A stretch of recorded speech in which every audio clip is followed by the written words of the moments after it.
ஒரு சிலர், அதாவது கல்வி திறன், கல்வி அறிவு, கல்வி திறன், கல்வி அறிவு உள்ளவங்களுக்கும் இல்லாதவங்களுக்கும் வித்தியாசம் என்னன்னு பாத்தீங்கன்னா, இந்த கல்வி அறிவு உள்ளவங்க எதை செய்யறதா இருந்தாலும் ரொம்ப யோசிப்பாங்க.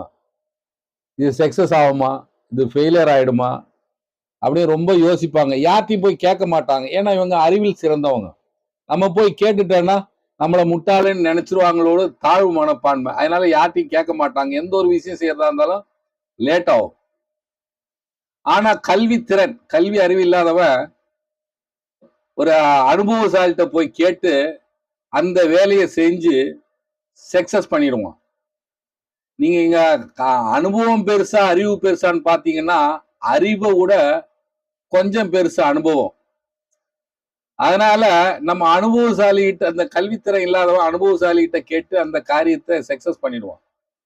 அதனாலதான் இன்னைக்கு பெரும்பாலும் கல்வி அறிவு இல்லாதவங்கள்ட்ட தான் கல்வி அறிவு உள்ளவன் வேலை செய்யறாங்க பெரும்பாலும். உண்மைதானே?